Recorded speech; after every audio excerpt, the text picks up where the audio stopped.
Sherwin, क्या तुम विश्वास करते हो कि यीशु परमेश्वर है? बिल्कुल यीशु मसीह परमेश्वर है। इसमें क्या शक है? तो क्या परमेश्वर सब कुछ नहीं जानता? परमेश्वर सब कुछ जानता है ना? हाँ, परमेश्वर सब जानता है। Of course God is all knowing. लेकिन मत्ती के सुसमाचार उसके 24वां अध्याय उसके 36 में ही लिखा हुआ है, उस दिन और उस घड़ी के विषय में कोई नहीं जानता, ना स्वर्ग के दूत और ना पुत्र, परंतु केवल पिता। मतलब पुत्र यानी कि यीशु मसीह खुद उस घड़ी के बारे में नहीं जानते। और यीशु मसीह अगर कुछ नहीं जानते, मतलब कि वो परमेश्वर नहीं है। यीशु मसीह परमेश्वर नहीं है। Hence proved. Next. क्या तुमने वो वचन पूरा पढ़ा? क्या उसका कॉन्टेक्स्ट जाना? आजकल इसी तरीके से चश्मा लगा के लोग सवाल पूछते हैं कि क्या परमेश्वर सब कुछ नहीं जानता, तो यीशु मसीह उस घड़ी के बारे में क्यों नहीं जानते? इस तरीके से बहुत सारे सवाल हमारे हमारे सुनने में आ सकते हैं। जो भी यीशु मसीह के दैवत्व पर सवाल उठाते हैं, उन लोगों के उत्तर के लिए ये बहुत ही अहम वीडियो होने वाला है। और मैं चाहूँगा सभी विश्वासी इस वीडियो को सुने और वो भी इस चीज़ को सीखें कि हम किस प्रकार से इस सवाल का जवाब हम दे सकते हैं। क्योंकि यीशु मसीह के दैवत्व पर कोई सवाल नहीं उठना चाहिए, क्योंकि बाइबल हमको सिखाता है कि यीशु मसीह परमेश्वर है। और उस परमेश्वर को हमें अगर दूसरों को बताना है तो इन सवालों का जवाब हमको देना पड़ेगा। सारे स्केप्टिक्स को हमें आंसर देना पड़ेगा। तो कैसे देंगे हम इसका आंसर? आइए इस वीडियो में जानते हैं। चश्मा उतार के मत्ती के सुसमाचार उसका 24वां अध्याय उसका 36वां पद जिस प्रकार पढ़ा गया था कि ना स्वर्ग के दूत ना पुत्र, केवल पिता जानता है उस घड़ी के विषय में। तो क्या इसका मतलब यही है कि यीशु मसीह को उस घड़ी के बारे में नहीं पता? मैं हमेशा कहता हूँ कि जब भी हम परमेश्वर के वचन से पढ़ते हैं या फिर किसी और बुक से ही क्यों ना पढ़ ले, हम कोई भी दुनिया के कोई भी बुक से पढ़ेंगे, हमें उसका कॉन्टेक्स्ट जानना ज़रूरी है कि वो क्या कॉन्टेक्स्ट दे रहा है। फॉर एग्जाम्पल न्यूज़पेपर पढ़ रहे हैं और किसी न्यूज़पेपर में स्पोर्ट्स के किसी हेडलाइंस पे लिखा हुआ है कि धोनी ने जिता दिया। ठीक है, धोनी ने जिता दिया। अब जो क्रिकेट देखता है उसको पता है कि धोनी कौन है और उसने क्या जिताया, कहाँ जिताया, वो सब उसको पता होगा। अगर उसने मैच देखा तो हमको पता होगा कि उसने छक्का लगाया और जिता दिया। और वहीं पर कोई ऐसा इंसान जिसको क्रिकेट का नॉलेज नहीं, जो पूरा न्यूज़ को नहीं पढ़ता, वो क्या सोचेगा? वो ये सोचेगा कोई धोनी नामक कोई व्यक्ति है, उसने कुछ जिता दिया, हो सकता है कोई युद्ध जिता दिया। वो ये भी नहीं देखेगा कि स्पोर्ट्स के हेडलाइंस पढ़ रहा है या कहीं का। वो बोलेगा धोनी ने युद्ध जिता दिया कहीं का, या फिर उसने कोई सोशल मीडिया वॉर था वो जिता। अगर हम इस प्रकार से किसी न्यूज़ को पढ़ेंगे तो उसका क्या इम्पैक्ट पड़ेगा? ऑफ कोर्स उसका इम्पैक्ट अच्छा नहीं होगा। हमने उसका कॉन्टेक्स्ट नहीं पढ़ा, हमने नहीं जाना कि क्या किया है। हो सकता है उसमें पूरा लिखा होगा कि सिर्फ धोनी ने नहीं बल्कि उसकी पूरी टीम ने किस प्रकार से सभी लोगों ने रन्स मारे और मैच जिताया, और जो आखिरी बॉल था उसमें चौका चाहिए था और चौका मार के जो है धोनी ने जिताया, इसलिए लिखा हुआ धोनी ने मैच जिताया। तो इस प्रकार से जब कोई हेडलाइंस लिखता है या फिर कुछ एक लाइन पढ़ के कोई बंदा कुछ भी मनगढ़ंत कहानी बना लेगा, तो हम सब जानते हैं कि उस पे बिलीव नहीं कर सकते। उसी प्रकार से यहाँ पर कुछ लोग, कुछ स्केप्टिक्स लोग जो परमेश्वर के वचन पर हमेशा सवाल उठाना चाहते हैं, वो लोग ये बोलते हैं कि यहाँ पर लिखा हुआ है कि यीशु मसीह ने खुद बोला है कि उस दिन और उस घड़ी के विषय में कोई नहीं जानता, केवल पिता जानता है, पुत्र भी नहीं, मतलब मैं खुद भी नहीं जानता। तो क्या इसका मतलब यही बनता है? नहीं, हमको कॉन्टेक्स्ट जानना ज़रूरी है, हमको पूरा अध्याय पढ़ना ज़रूरी है। अगर किसी ने वो अध्याय पूरा पढ़ा है तो वो जानता है कि वो कॉन्टेक्स्ट क्या है, किस संदर्भ में जो है यीशु मसीह ने वैसा बोला है। अगर हम पढ़ेंगे वो 24वां अध्याय, वहाँ पर हम देख सकते हैं कि परमेश्वर ने सबसे पहले जो है वहाँ पर संकट और क्लेश के बारे में बताया कि जब उसके चेलों ने वहाँ पर उनसे पूछा कि ये सब बातें कब होंगी और तेरे आगमन कब होगा, ये सब के सवाल जब यीशु मसीह से पूछा गया, तब यीशु मसीह ने जो है एक-एक करके बताया कि संकट और क्लेश किस प्रकार होंगे, युद्ध होंगे, महामारी होंगे, राज्य से युद्ध करेंगे और जो है देश-देश से युद्ध करेंगे। लेकिन जो है राज्य का सुसमाचार जो है वो प्रचार किया जाएगा। सब लोग जो है सबका गवाही होगा। फिर उसके बाद उसमें महासंकट के बारे में लिखा हुआ है कि किस प्रकार से महासंकट काल का होने वाला है, मसीह विरोधी है वो आएगा तो वो किस प्रकार से उसके राज्य में क्या-क्या होने वाला है, वहाँ पर कितनी मुश्किलें होंगी लोगों के लिए, उस सब के बारे में यीशु बताता है। फिर उसके बाद वो बताता है कि यीशु मसीह का जो है पुनरागमन कब होगा, और फिर उसके बाद अंजीर के पेड़ के उदाहरण के बाद जो है यीशु मसीह बता रहा है कि इस समय और काल के बारे में मैं नहीं जानता। अब कुछ लोग ये बोलते हैं कि अब ऐसे हमारे दोस्त भी होते हैं ना, जो पूरा सेमेस्टर में हमको सब ज्ञान देंगे, पढ़ाएंगे, लिखाएंगे और उनको हर एक चीज़ ऐसा रट्टा हुआ होगा, पूरे उन्होंने सब कुछ याद किया, पूरे सिलेबस उन्होंने सब कुछ उनको पता है सिलेबस के बारे में, और हम कुछ भी पूछते हैं वो ऐसा आंसर देते हैं हमको हर चीज़ में। टीचर सवाल पूछता है वो सारा जवाब दे देगा, लेकिन फिर उसके बाद वो एंड में आकर बोलता है ना, भाई मैंने तो कुछ नहीं पढ़ा, मैं तो कुछ नहीं जानता, मेरे को तो कुछ नहीं आता। तो इसका क्या मतलब है? क्या उसको कुछ नहीं आता? उसने अभी पूरी कहानी सुनाई आपको, उसने पूरा वो जो स्टोरी लाइन था, उसने वो पूरा जो चैप्टर था, उसने ऐसा रट्टा मार के सुना दिया जिसने जो आपने 10 बार पढ़ के आपको समझ नहीं आया, उसने वो एक बारी में सुनाया आपको, और वो कह रहा है कि मुझे कुछ नहीं आता। तो क्या इसका मतलब ये बनता है कि उसको कुछ नहीं आता, या फिर ये बनता है कि वो आपको बताना नहीं चाहता?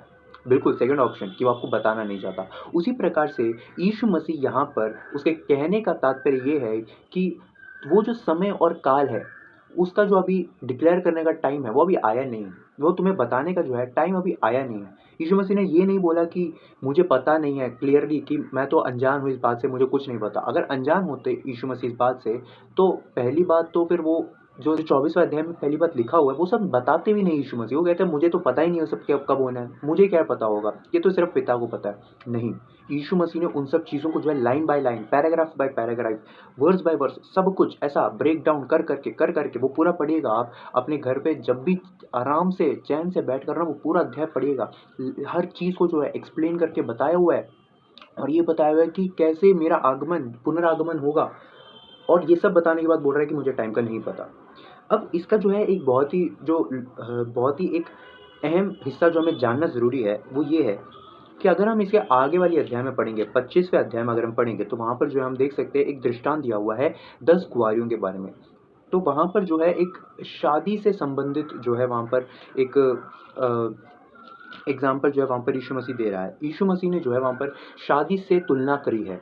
यीशु मसीह के पुनरागमन को उन्होंने एक विवाह के साथ जोड़ा गया, मतलब उससे जो है पैरेलल करके उसके समांतर बताया हुआ है। अब यहूदी कल्चर में अगर हम देखें, सिर्फ यहूदी कल्चर में नहीं, यहाँ के कल्चर में भी ऐसे कई कई जगहों पर होता है, इंडियन कल्चर में भी, कि जब शादी डिक्लेयर होता है तो उसका जो डेट है वो बताने का कर्तव्य पता है वो पिता के पास होता है। जो डेट का कर्तव्य है कि डेट इस दिन शादी होगी, इसको बताने का काम किसका है? पिता का है। यहूदी कल्चर में ऐसा होता था कि पिता का कार्य होता था कि वो शादी का डेट डिक्लेयर करे।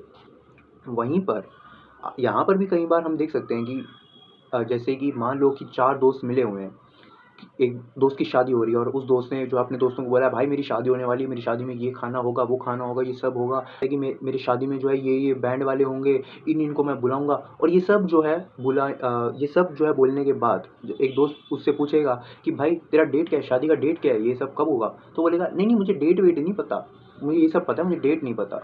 क्या उसका मतलब यही है कि उसको डेट नहीं पता? नहीं, उसका मतलब ये है कि जो डेट है उसको बताने का काम जो है वो उसका नहीं है। वो तुम्हें इनविटेशन कार्ड के सहित मेरे पिताजी आकर देंगे, वो तुम इनवाइटेड हो, लेकिन वो मेरे पिताजी आकर टाइम पर उस डेट को डिक्लेयर करेंगे तुम्हारे लिए। उसी प्रकार से जो है यहाँ पर यीशु मसीह के पुनरागमन है। यीशु मसीह के पुनरागमन का मतलब ये है कि यीशु मसीह का जो पुनरागमन है वो एक शादी के समान है। जिस प्रकार से दुल्हा आएगा, उसका कोई डेट और टाइम बताना दुल्हे का काम नहीं है, दुल्हा यीशु मसीह है। तो उसका जो टाइम है वो बताने का जो कर्तव्य है वो किसी और का नहीं बल्कि पिता का है।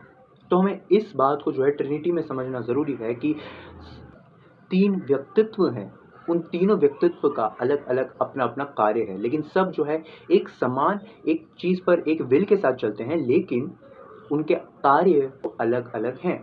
तो इस वजह से पिता का कार्य है वो डिक्लेयर करना, वो कार्य पुत्र का नहीं है। पुत्र का कार्य है पुनरागमन। पुत्र जो है पुनरागमन करेगा, और जब पुत्र पुनरागमन करेगा उस समय का डिक्लेरेशन करना वो पिता के पास है। तो इसका मतलब ये नहीं है कि यीशु मसीह को उस समय और काल का पता नहीं था, बल्कि उसका मतलब ये है कि उसका डिक्लेयर करने का काम जो है वो यीशु मसीह के पास नहीं है। अभी हमें कैसे पता चलता है, इसको हम पढ़ सकते हैं प्रेरितों के काम उसका पहला अध्याय उसका 6 और 7। उसमें इस प्रकार लिखा हुआ है, अतः उन्होंने इकट्ठे होकर उससे पूछा, हे प्रभु, क्या तू इसी समय इज़राइल को राज्य फेर देगा? 7, उसने उनसे कहा, उन समयों या कालों को जानना जिनको पिता ने अपने ही अधिकार में रखा है तुम्हारा काम नहीं है। तो वहां पर जो यीशु मसीह कह रहा है ये तुम्हारा काम नहीं है जानना, यीशु मसीह ने अब ये नहीं बोला कि ये मेरा काम नहीं है, उसने बोला कि ये जो पिता को डिक्लेयर करना है, जो पिता को बताना है, वो तुम्हारे लिए नहीं है, वो अभी के लिए तुम्हारे लिए नहीं है, तुम्हारा काम नहीं है उसको जानना। तुम्हारा काम क्या है, वो 8 में लिखा हुआ है कि तुम्हें जाकर सुसमाचार सुनाना है, वो अलग विषय है। लेकिन वहाँ पर यीशु मसीह इस बात से साफ कहते हैं कि ये जो कर्तव्य है डिक्लेयर करने का, वो केवल पिता का है। लेकिन इसका मतलब ये नहीं है कि यीशु मसीह को उस समय और काल का पता नहीं था। इसका हम उदाहरण देख सकते हैं पौलुस के ज़रिए। पौलुस ने पहले कुरिन्थियों उसका 2 अध्याय उसका 2 पद में जो है इस प्रकार से लिखा हुआ है, क्योंकि मैंने यह ठान लिया था कि तुम्हारे बीच यीशु मसीह वरन क्रूस पर चढ़ाए हुए मसीह को छोड़ और किसी बात को ना जानूं। क्या इसका मतलब ये है कि पौलुस कुछ भी नहीं जानता था? क्या पौलुस को किसी बात का ज्ञान नहीं था? अरे पौलुस तो ज्ञानियों का ज्ञानी था, वो तो सब कुछ जानता था, क्या क्या ग्रीक फिलोसफी जानता था, वो हिब्रू लैंग्वेज का मास्टर था, वो पता नहीं क्या क्या जानता था। और ये सब होने के बावजूद पौलुस कह रहा है कि मैं चाहता हूँ कि मैं कुछ भी ना जानूँ, मैं सिर्फ यीशु मसीह के बारे में जानता हूँ, उसके क्रूस पे चढ़ाए हुए उस चीज़ों के बारे में जानता हूँ, उसके अलावा कुछ नहीं जानता। क्या इसका मतलब ये है कि पौलुस कुछ नहीं जानता? नहीं, इसका मतलब ये है कि पौलुस ये बताना चाहता है कि कुछ चीज़ें हैं जो मैं तुम्हें अभी नहीं बताना चाहता। ये जो चीज़ें हैं, जो मेरे ज्ञान की चीज़ें हैं, वो मैं अपने पॉकेट में रख रहा हूँ, वो तुम्हें बताने की ज़रूरत नहीं है मुझे। मेरे को जो बताना है वो यीशु मसीह के बारे में है। उसी प्रकार से यीशु मसीह ने भी उस काल में जो है अपने चेलों से बोला कि जो मेरे को बताना था वो मैंने बता दिया, जो चीज़ें होंगी वो मैंने बताना था वो बता दिया, लेकिन जो समय और काल है उसको डिक्लेयर करने का काम जो है वो मेरा नहीं, पिता का है। अब मुझे लगता है कि आप सब भी जो है इस सवाल का जो है जवाब दे सकते हैं कि जब भी अगर आपसे कोई ऐसा सवाल करे कि यीशु मसीह समय और काल के बारे में नहीं जानते थे, तो आप भी जो है इसका जवाब दे सकते हैं कि हाँ, यीशु मसीह समय और काल का इसलिए नहीं जानते थे क्योंकि क्योंकि वो जो काम है वो पिता का है, वो पुत्र का नहीं है डिक्लेयर करने का। यीशु मसीह समय और काल को ज़रूर जानते हैं, लेकिन वो जो डिक्लेयर करने का काम है, वो यीशु मसीह का नहीं है। इसलिए वो उस बात से अनजान हैं और वो अनजान रहेंगे हमारे लिए। वो हमारे लिए अनजान है, वो समय और काल जानने का कार्य हमारा नहीं है। तो हमारा कार्य क्या है? चलो उठो, प्रचार करो, बाहर जाओ प्रचार करो, क्योंकि परमेश्वर का राज्य निकट आने वाला है। परमेश्वर का दोबारा आगमन जल्दी होने वाला है। कलीसिया का उठाया जाना जल्दी होने वाला है। उस सबसे पहले जो है लोगों को तैयार करो, विश्वासियों को बनाओ और चेले बनाओ। परमेश्वर के वचन को, सुसमाचार को जितना हो सके उतना बांटो। प्रभु आप सबको भी आशीष देगा। अगर ये वीडियो पसंद आया तो आप इसको शेयर कीजिएगा, अपने विश्वासियों के साथ इसको शेयर कीजिएगा, ताकि वो लोग भी जो है ऐसे सवालों के जवाब वो भी दे सके। उनको भी जो है ऐसे सवालों में वो डरे ना, बल्कि ऐसे सवालों का जो जवाब है वो आसानी से दे सके। प्रभु आप सबको आशीष दे। God bless you all.